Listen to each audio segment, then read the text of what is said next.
Ready? Uh-huh.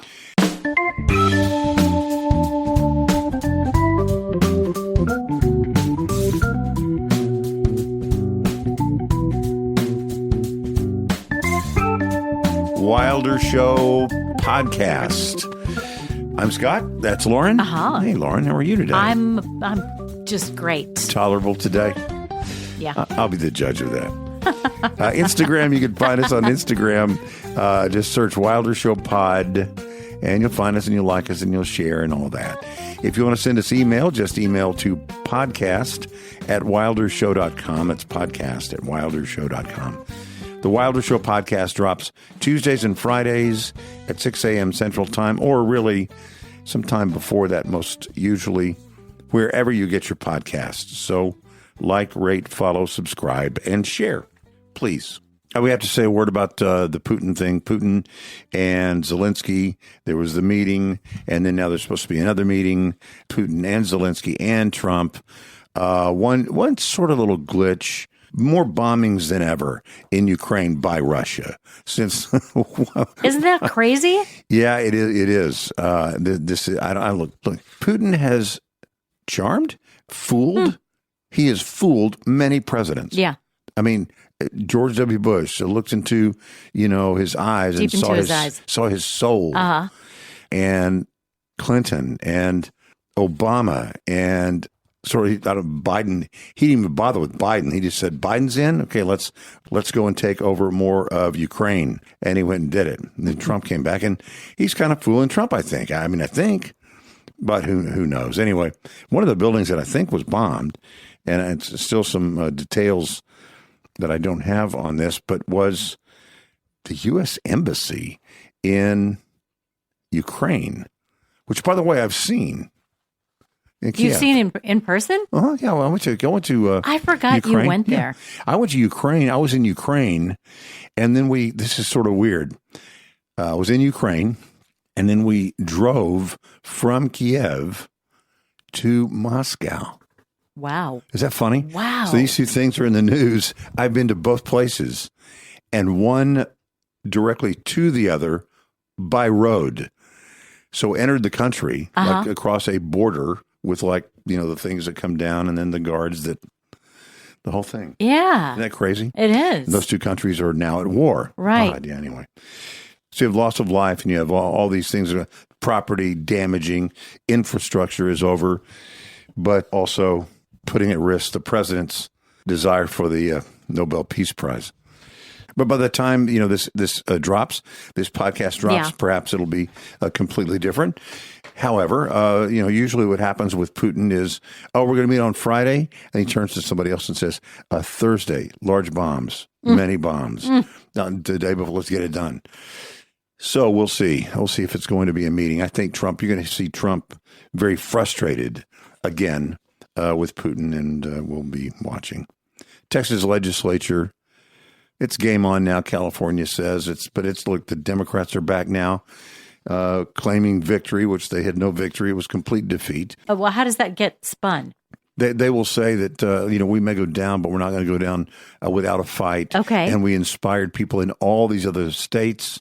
And if Trump takes away 5 seats in Texas, Gavin Newsom is going to give us back those 5 seats in California.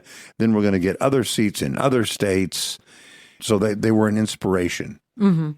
That's what they're saying. That's what they're saying. But they lost. And it's a good thing they lost.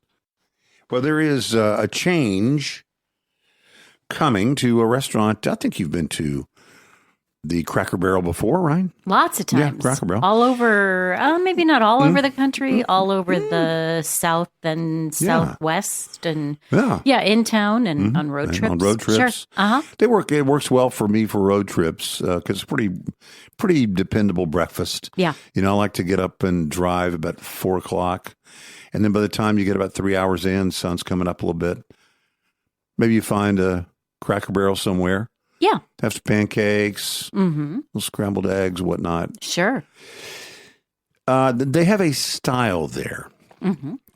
And we've talked about that they're gonna go through some style changes. Right. We've talked about it before. Oh yeah, within the last few months, I guess. Yeah, some of the stuff on the wall, the interior design a little bit, keeping like where you might have at one point had 100 rolling pins. Maybe now there's a display of 10 rolling pins. Yeah, may have fewer bicycles attached to the wall. A little more white paint. Maybe and less wood paneling. Well, it's people go there they like that nostalgia stuff. Yeah, apparently because they have rolled out a logo change today, and the man and the Cracker Barrel and the rocking chair he's in. One of the things a lot of people like about Cracker Barrel is on the porch they have all these rocking chairs. Sure, sit there and play checkers and just look out their stuff. You know what seasoned citizens do sometimes, sit in rocking chairs. But that's part of their lore. It's part of their brand. Part of the charm. Yeah, it's part of they worked a long time to develop that brand. And so they're changing that. Going to spruce it up a bit. Changing some changes. The brand, more than just the things that we've talked about? Yeah, the logo's different. Oh, wow. That man on the porch in the rocker leaning on the Cracker Barrel. Didn't even know there was a man in a rocking chair there. But I'm sure that says horrible things about me. The Cracker Barrel. That barrel, it's a barrel full of crackers, and people would stand around and grab a cracker and eat at the Cracker Barrel. No, I did not know that. Yeah, and that's why they call it the Cracker Barrel. Now I know. Well, they've changed the logo, and the logo is not being well received by some of the faithful who were there perhaps, every Saturday or Sunday morning, or more often than that. What's so different about it? Well, the man is off. The Cracker Barrel is off. The wording of Old Country Store is gone. It really looks like just sort of a generic logo. It's sort of the same color, but it's got an oval background, and then it's got the Cracker Barrel, and that's it. And so when you take that away, when you change I don't know. There's some people that are wondering, is this a very good idea? Will this still be my Cracker Barrel? It won't. Well, if the CEO or the president, whoever's making the decision, if they're smart, what they're going to do is they're going to pivot a little bit, and they're going to respond to this and say, "Oh no, we're not changing all of them. We have a couple of them in a couple of places. There's some areas that maybe less folksy would work real well. Yeah, but you're probably not going to court the Gen Z generation." I mean, I don't think we talked about Chili's and how Chili's has got some life back in it. They've updated a little bit, updated the design inside a little bit, maybe made a few menu changes too, and all of a sudden Chili's is a happening place again. I don't think they were as far down the trajectory of folksy and traditional and old-timiness. So it wasn't as far to come back. Right. And part of that also is, it means that people that went to Chili's might have noticed some of those things, but they didn't feel like they were, weaving their way through knickknacks and little trinkets and there was no country store. Yeah. There were no candy sticks at Chili's. But all that's part of the lore of the other thing. Yeah. So anyway, I think you had probably a younger audience going to Chili's before and a younger audience now. But I don't want to say the old folks, because I like it too. Yeah. But we kind of are old folks. No. I think one of the things that people appreciate about the Cracker Barrel is it sort of feels like you're going back in time. The people who go, they don't want it to be all bright and shiny and sterile and metallic. They don't want all white painting on the inside. They don't want all those knickknacks taken down. Yeah. They don't want a gas fireplace. They want the smell of burned wood and ashes in their place. That's part of the charm. Sure. Of that place. Yeah. And a lot of places, a lot of companies, a lot of restaurants might work for years and years and years and never achieve such a solid brand. That's probably right. So some of the experts have said, when you have a brand like this, especially if the brand is about nostalgia, how do you come in and update, modernize nostalgia? It sort of doesn't work. Maybe not a good idea. I mean, you could do it for a lot of things, but if your brand is nostalgia, What if you have Michael Bublé, right? Yeah. He's a guy that sings a lot of stuff, but he sings a lot of the standards. Uh-huh. He'll sing Sinatra and he'll sing those kinds of songs. What if Bublé updated? What if he just modernized a little bit and he did rap? He'd probably make some people mad. Well, his fan base, the people who bought all his stuff, went to his concerts, they had an expectation. He had built a very good brand. Yeah. But, those people are old. They're going to die someday. Let's get some youngins in. And what are the kids listening to? And so he's doing TikTok and inventing dances. It would completely blow up a really good brand. Yeah. And I think that's the way a lot of people feel about the restaurant, about Cracker Barrel. But, people are going to do what they're going to do. I mean, restaurants do what they want to do. Beer companies do what they want to do. Department stores do what they want to do. And then there are consequences or there are not. Right. I do know that there was a report in the middle of the day yesterday when this announcement was being made about so many of the changes at Cracker Barrel. Their stock had gone down 14%. Wow. In one day before, I think, settling down 7. So it bounced back up a little bit, but yeah, we'll see what the market will bear. That's all that matters, is what the market will bear, not my opinion or anybody else's. But I do think they have done a great job of having a brand, and the brand is nostalgia.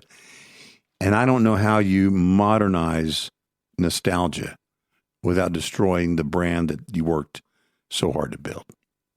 One update remember the story we talked about, the high school senior that wanted to decorate, that you could purchase, I guess, $200 or something, and you could purchase a parking space, and then sometimes you can paint things on it. And when I was in school, there was no concrete even. I mean, it was gravel or grass. Yeah.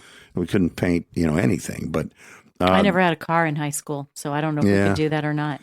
This was in Grand Island Central School District in New York.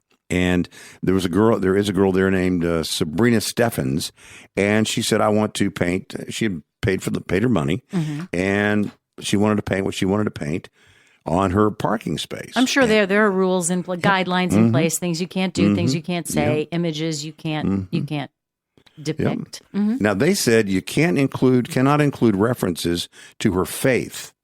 And that's why her submission was rejected. That was initially. And so, First Liberty Institute, Kelly Shackford, we've talked to Kelly before and for years, and they got involved. And the Grand Island Central School District will allow her to decorate her paid parking space with a Bible verse, with religious images, and even better, the district said she can use her original design, which featured phrases like God is love, He loves you, a cross, John 14:6, no edits or changes needed. Fantastic. The school initially rejected her submission, saying it couldn't include references to her faith. And First Liberty sent a letter to the school officials explaining, hey, this is unconstitutional, what you're doing. And it only took about a week to receive a favorable response for their client. So we are pleased that the school district has changed course and will allow Sabrina to truly express her deeply held beliefs in her design. That is according to senior counsel at First Liberty. That's a great update. And the victory comes in perfect time. Sabrina's classes begin in less than 2 weeks. She's still got a lot of summer vacation left. No kidding. I love that. Oh, it is time for Scattershoot. Let's go.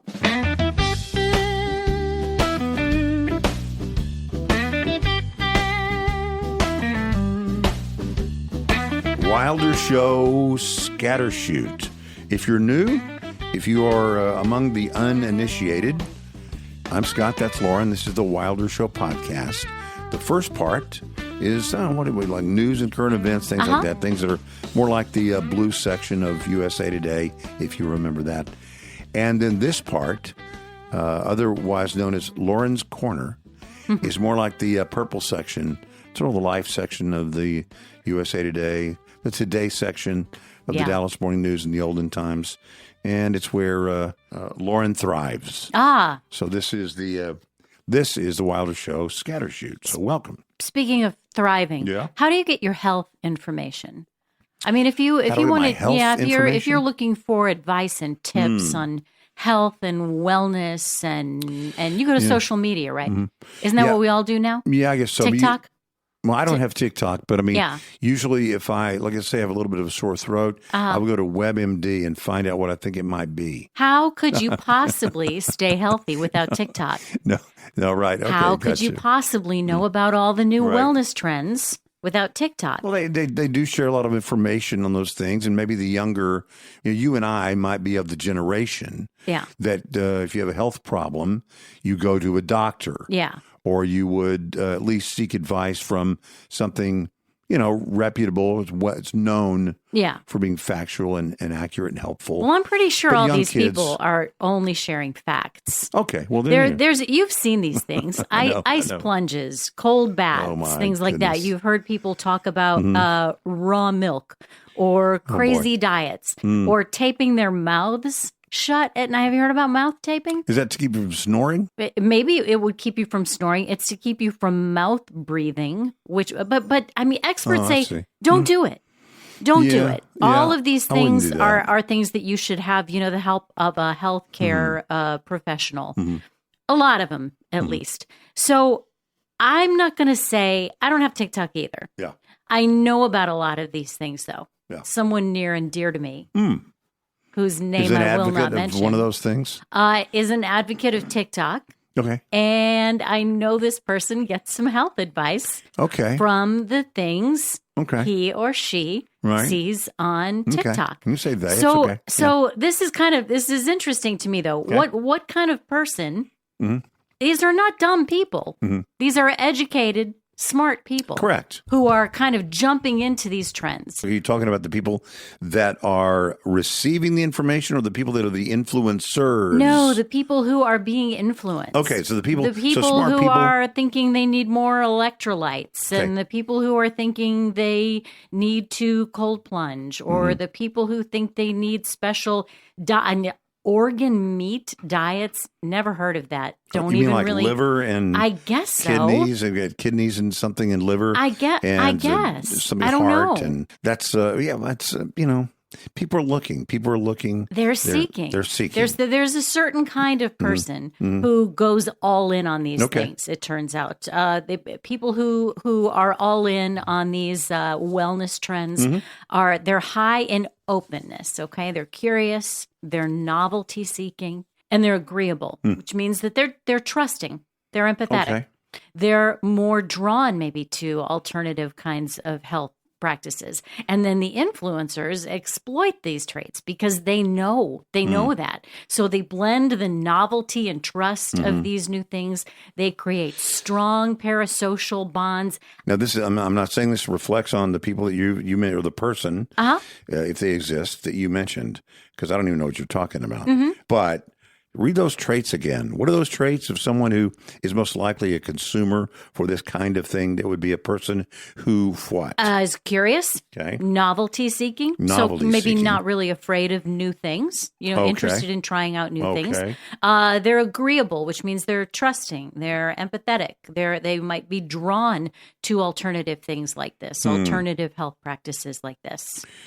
I mean, discerning would be important, right? If you're talking about your health, being a discerning person. Well, yeah. And you can, it's good to be open to things. That's good. But there's some things you don't have to experiment with or experience. Yeah. To, like, for the most part, except when I was a little kid, there's dirt on the ground. I don't have to taste it.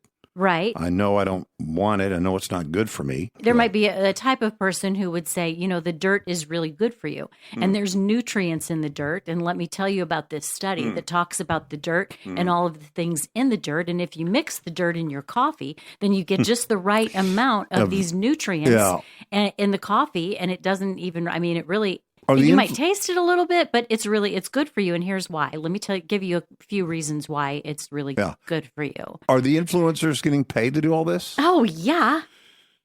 Okay, so the raw milk people are paying them, the different people are paying them. That's how the whole influencer world turns. All right. Yeah, so anyway, and the influencers know that there's a certain type of person who might be more responsive to these kinds of things. So they blend that novelty and trust, creating strong parasocial bonds. More than a year ago, did you even know what parasocial meant? I don't know right now what it means. I think I might have kind of had some parasocial relationships when I was a very young kid or teen, like with Donny first, Osmond. what does it mean? Like I know a whole lot about you, right, yeah. and I feel like we're friends, even though you don't know me. There are 100 million of me, but there's only one of you. So it's a one-way relationship, but there's no relationship. It is. There's not really a relationship, but you know a lot about this person, and you come to trust them. I got you. And they can exploit that trust, and that can kind of nudge followers towards things that might be unsafe or extreme. So how should the medical community respond to this? What do you think that they should do? Well, I mean, ideally, the medical community would be most interested in sharing the truth. Yeah. To keep them well or to make them well. Maybe they should share the truth in the same way the influencers are sharing the risky stuff. Okay. That's what public health campaigns are focusing on now. You might be more effective if they tailor their messages to these types of personality traits. Make the science seem sort of evolving and community focused, not just really rigid rules. So the same way we get you with the raw milk and the mouth taping, got it. We'll sneak the good stuff in there too. It's like we have for the dog. Yeah, we have putting the your pill in some peanut butter, in a little peanut butter ball. I see. So they're really trying to say we found the way that, let's say, kids, for example, young people, how they are consuming. I don't think it's only young people. Okay. Hold on. It doesn't specify that, but I mean, I think people of all ages are on social media. They're on TikTok. They are influenceable, especially when the people who are doing the influencing know exactly how to get you. Yeah, I know. So how do you get the good message to counter the other message? Just wrap it in a little organ meat. Do you think people would be surprised at how helpful I am as I look to the television to my left, to your right? When the news programs are on, you've commented many times about how I have helpful things that I say about either people's clothing or their hair or their makeup. Do you think most people would be surprised at how helpful I am in that way? I think they might be surprised at how interested you are in it, that you notice from day to day, like what color Kate Baldwin's shirt is, or whether somebody's eye makeup is a little bit heavier than it was the day before, and you don't particularly like how one person's hair is curled, and you notice the girls whose hair is pulled around their shoulder that's true. On one side, and the guys who have half Windsor. Windsor, full Windsor. I'm not even watching TV and just out of the blue. There's half Windsor. Full Windsor. The phrase would be something like, "What's with that? What's with that tie? What's with that tie?" Would say, "What's with that tie?" Yeah. Are those really the shoes to wear if she's going to do the weather? Yeah, you have said that. Are those weather? I don't like heels? her earrings. Those earrings dangle a bit too much. Just a little too much. Yeah. The question is, would they be surprised? Yeah. Would people be surprised at how, as you have defined it, that I am so helpful? Have I said that? I don't remember saying that. Okay. So many opinions. Sometimes we'll look at things that happened on this day in history. Yeah. And I will notice, something that happened in 2005 or something that happened way before the turn of the century in the 90s or something like that. I noticed something the other day, and I don't really know what makes it specific to on this day in 2008. It's just kind of an interesting thing. I had never heard it before, but apparently researchers said on August 20th, 2008, researchers said that guys with bulldog-like faces were more attractive to women. Now, it doesn't say more attractive to women than what? I guess it means guys without bulldog type, like every other kind of dog face was not as attractive as guys with bulldog-like faces. So the study of the skulls of human ancestors and modern humans found that women selected males with relatively short upper faces. So a bulldog face means, I guess, that the top part of your face is a little bit smaller and the bottom of your face is bigger. Okay. And so among the men who they decided fit that bill and had bulldog type faces, Will Smith and Brad Pitt. Brad Pitt. Uh-huh. I would have never said about either of them bulldog face. No, I don't think so. Face. No, it's a bulldog face. I don't think they mean like the forehead is a little bit like scrunched down or something. I don't know if there's just less of the top part of the head, like a bigger bottom part. Weren't we told in like art class that the eyes, the hair makes it misleading, but the eyes are actually right in the center of the skull. Yeah. As you go up and down, right? Yeah, that's right. The eyes are right in the center. And that's possible. I guess you could have a sort of squishy head that makes it more like a bulldog. I'm looking at bulldogs. Look at these bulldogs. Yeah. Look at those bulldogs. I don't know any guys that look like that. Yeah, they're really cute, but I don't know any guys. It's funny, I know dogs, but I know dogs, but when you said bulldog, for whatever reason, I was thinking boxer. Yeah. But yeah, bulldog is a droopy faced. It's not even. That doesn't look at all like Brad Pitt. Not at all. I'm going to see if I can find one that looks like Will Smith. Yeah, Will Smith's teeth are way better than all of these dogs. None of these dogs look like Will Smith. There's another thing though with this. It makes the assumption that in the days where people were wearing bear skins and things like that, they've been these old skulls, that it's the women that are selecting the men. Yeah. How do they make that determination? No, I don't know. It wasn't like the Bachelorette back then. No. I mean, it could have been that the bulldog-headed men were just stronger, and so they, beat up the other men to then drag the women to the other cave. Yeah. I mean, we don't know that the women were going, I really like him. It could be like no choice in those days, not these days, with signed consent forms and all that. But this doesn't say anything about, who the women wound up with. You might think that Brad Pitt is really good looking, but you don't wind up with Brad Pitt. I got you. You might think, you might pick the guy with the bulldog face, but you wind up with the guy with the chihuahua face or something. It's gotten a little sketchy as a topic. I have never been to this place, and I've talked about this before. It's a never have I ever. I've never been to this place. You've been to this place several times. There is a reason now that I think you'll enjoy going to Costco. Oh, yeah? More than all the reasons I already have? Yeah, all the palettes of reasons. Palettes of reasons. You have palettes of reasons that make you love. Lots of good reasons. So the thing about Costco, years ago, it was Sam's. Years and years and years ago, we used to go to Sam's. Years ago. And we would go in and we would have like maybe 3 things on the list. And we would say, just give them $100. You're going to spend, at least you're not getting out of there without spending, you're not going to spend less than $100. Yeah. And now it's more like $200. Oh, of course. Just when you walk in, even if you're going in, for toothpaste and razors and grapes, just give them $200. They sell almost all that at 7-Eleven. And you never at risk of buying patio furniture. Not in bulk. And the deals are so much better. Sure they are.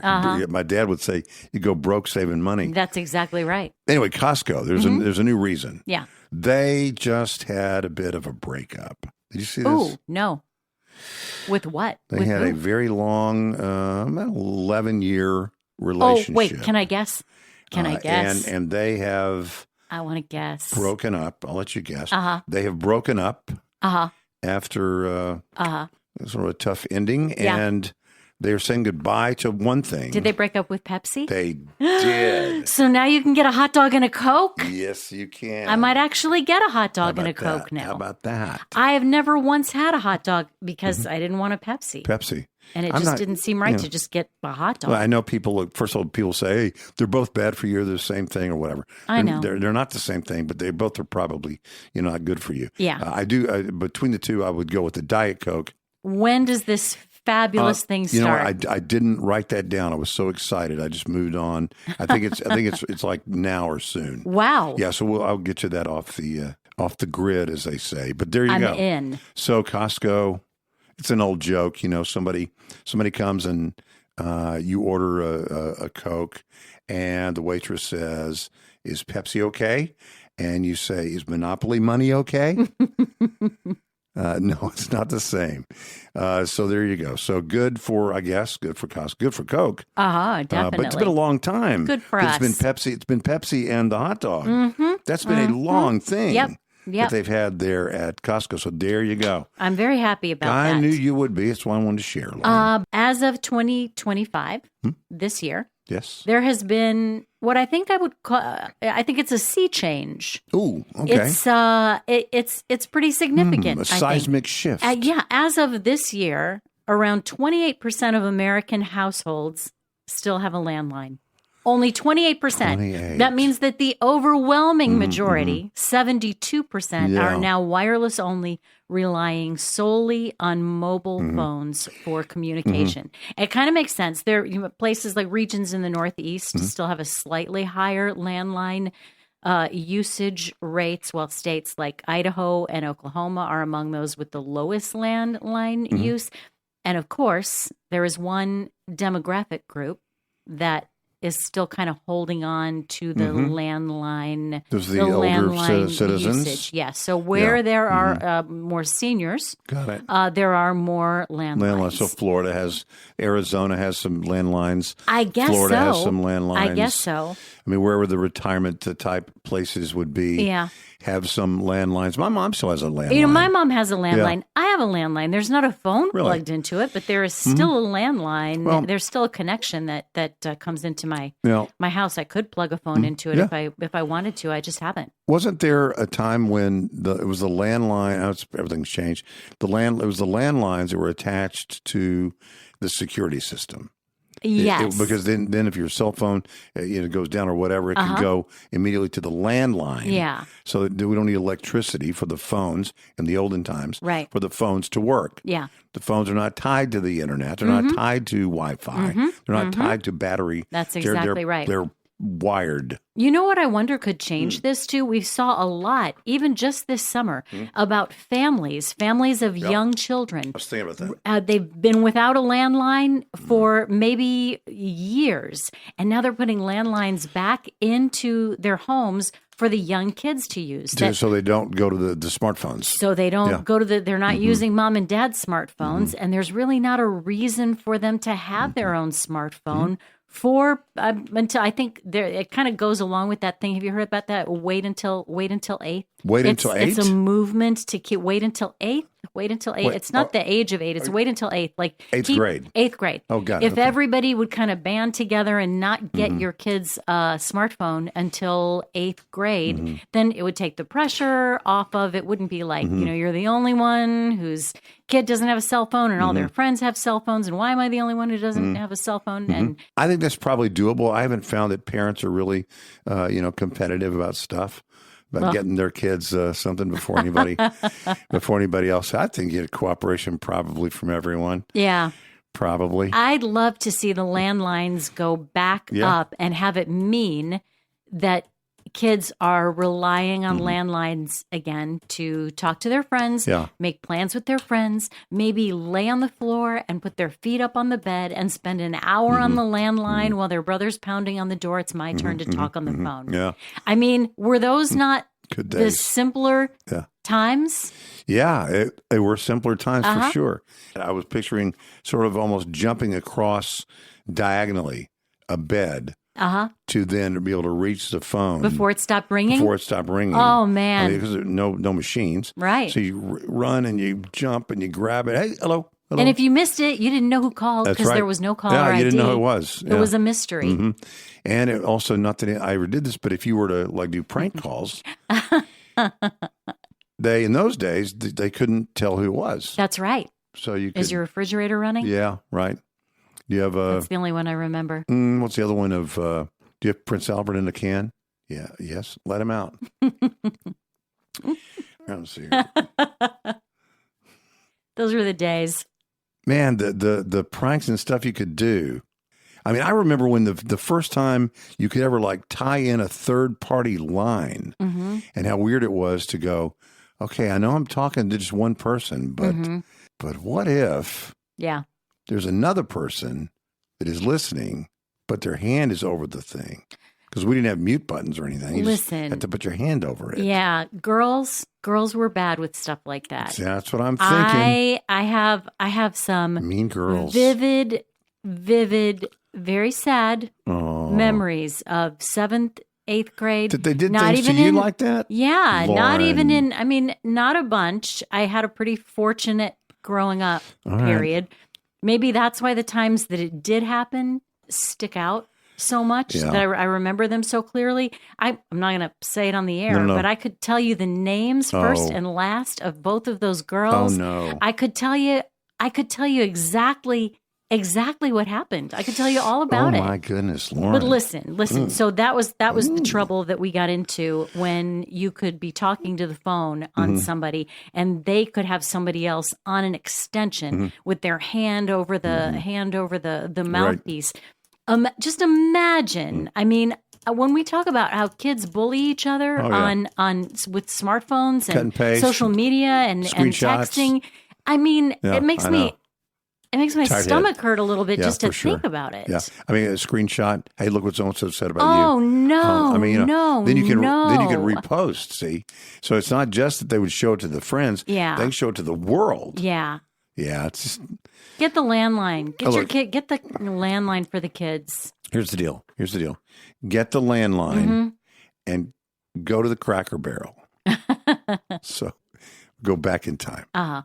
Speaking of growing up, the olden times, you know, my book that's coming out called Ranking Things. Yep, Ranking Things. What kind of things? All kinds of things. All kinds of things. You name a category. I can rank stuff and rank all the months. I ran into my brother, and he had listened to the podcast, and he said, I agree with you about Tuesday. And then he also said, I know you probably have ranked the months of the year. And I said, I have. And he was going to say what he thinks. And I said, can I guess? And I said, I believe that February is the Tuesday of months. Tuesday is ranked, actually, the worst day of the week. So February is the Tuesday of months. So I was going to say, you're to my kids and grades. Yeah. Should we announce the ranking of the high school years? No, it's all you, right? Yeah. And so are you doing freshman, sophomore? Yes, freshman, sophomore. Junior, senior, because you know a lot of schools are senior high and there are only 3 years of high school. You go into high school as a sophomore and sophomore, junior, senior. When I was in junior high, there was junior high, which was 7, 8, and 9. Yeah. And senior high was 10, 11, 12. Yeah, then it became middle school, which was 7 and 8, and high school, which is 9, 10, 11, 12. So this ranking is the grades of high school, which is the 4: freshman, sophomore, junior, senior. All right. Okay. You're going to guess.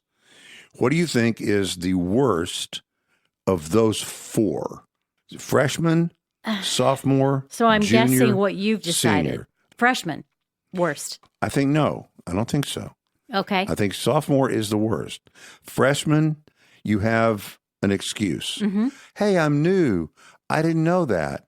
I don't know where things are. That's a really far way for me to walk. I forgot my things or whatever. Yeah. You're young and you're making excuses. So you have a little buffer, a little margin of error there. That's if you're a freshman. So sophomore is the worst. Okay. Okay. What is the next one that is not as bad, but is next up the totem pole? So next is freshman. That is correct. Okay. The next one is freshman. That is correct. Number 3 on the list is freshman. Okay. It is tough. You're new, but it's not as dumb as being a sophomore, where all the excuses are gone, and they would say, "You've been here. You still don't know where you're going, and you have no excuses. These other guys, they have excuses, but not you." Put a lot of thought into this. So then the next, okay, not the best, but the second best year. The second best year of your high school years is what year? Well, it seems to me like it should be obvious. And because I think it is obvious, I'm going to think that you probably did not pick what I think is What the is the obvious. second I'm going to best say year? the second best is your senior year. That is correct. Your second best year in high school is Okay. your senior year. Is that because you don't have the pressure of having it all wrap up and you don't have to make the decisions about what you're doing next year, and it's not That's right. really all coming to an end where you're going to say goodbye to childhood and say goodbye to all those foolish well, you've got all things. the many would think, no, it's when you're a senior, that's when you're graduating, and that's what makes it great. Because look at what now you're going off and you're marching off, to your next thing. And no. That's a lot of pressure. Yeah. A lot of pressure. Did you get in the right college? You're still waiting to find out. Are you having to go to this kind of school until you can go to that kind of school? It's a nightmare as a senior in high school. Yeah. So it's still good. It's good. It's better than sophomore. It's better than freshman. It's second best. But it's second best. And the best year in your high school time, there's only one left. Obviously, the one just left, is your junior year. Okay. Because you have all of the enjoyment of being sort of a big Ike. You're not a senior, but you're close. Yeah. And you've been there a couple of years. You kind of learn stuff. Teachers maybe know you. Hopefully that's a good thing, not a bad thing. But junior is good. But there is absolutely no pressure when that's over. You have all of the anticipation. Yeah. The junior year is sort of the Thanksgiving of high school years. You have the anticipation of Christmas, but not the pressure of Christmas. Gotcha. You have the anticipation of all that is before. Well said. So there it is from the upcoming book, Ranking Things. Those are the high school years. Lauren, people are wondering right now, how? How in the world? And then you know what they're asking next? What? Why? Why in the world?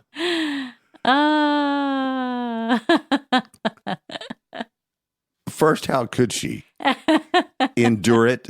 And second, why would she? So, the Wilder Show podcast. Thanks for being here. We're Graham. You'll find us at Wilder Show Pod. Just search Wilder Show Pod, and you'll find us. If you want to email us, it's podcast@wildershow.com. The Wilder Show podcast drops on Tuesdays and Fridays before 6 a.m. Central Time, Spotify, Apple Podcasts, wherever you get your podcasts. Please like, rate, follow, subscribe, and share. So, Lauren, thank you for How Could She, Why Would She? You bet. And we'll see you next time.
da